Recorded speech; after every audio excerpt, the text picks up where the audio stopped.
Uh, there are quite a few of the concepts which my students say that they remember it till today because of the story that I have narrated to them for those particular concepts or to remember them. So, one such a concept is about a person called Gauss, Gauss. So this person was in the school, and it so happened that one day the teacher was really irritated that the children were making a lot of noise.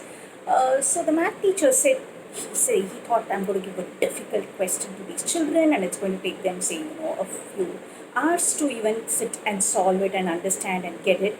So why not give that? So he said, I want all of you to find out the sum of the first 100 natural numbers, which means he wanted them to find out 1 plus 2 plus 3 plus 4 plus 5, etc., plus 99 plus 100. So he said this is going to take some time because obviously these were little children, and addition of two numbers and three numbers would have been easy, but then adding up so many numbers is going to take them some time. So he said, oh my god, that's great. So I've got some time for myself, and let me just sit and relax. And just in a few uh, seconds, less than a minute or so, you had Gauss who came back saying, sir, I got the answer. The answer is 5050, 5050. The teacher was surprised. He said, how did you add so fast? I mean, how on earth could you add all these numbers so fast? He said, sir, it's very simple. And that's how this formula of the first sum of the first n consecutive numbers, how do we derive it, is exactly what was given by Gauss. So let's understand how he did that. Smart, that's why I often say children are very smart. They will find out a lot of tricks, and they will come up to us and kind of say, ma'am, I found this, sir, I found this. So encourage children, and it need not always have to be right, but at least appreciate them for the process. That's how the thinking develops. So he said, sir, you had given us this sum, which is nothing but s is equal to, I've just put all the numbers that you said, sir, 1 plus 2 plus 3, etc., plus 99 plus 100.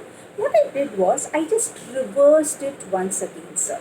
So I wrote s is nothing but 100 plus 99. So I just brought these numbers here, sir. And then I added these two together.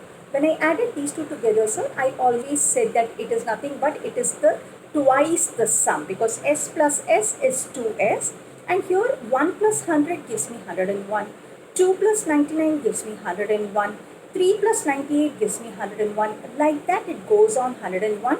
How many times, sir? It goes on for 100 times. So it's nothing but twice the sum that you actually wanted us to find out is nothing but 100 multiplied by 101. Why is that? Because it is 101 plus 101 plus 101 plus 101, 100 times. So it is 100 multiplied by 101. And then he said, sir, you just wanted only the s, that is only the sum of the first 100 natural numbers. So I divided that by 2, and I got this answer saying s is equal to 100 into 101 divided by 2, and I got the answer as 5050, sir. Am I right? And the professor, the teacher, was astonished.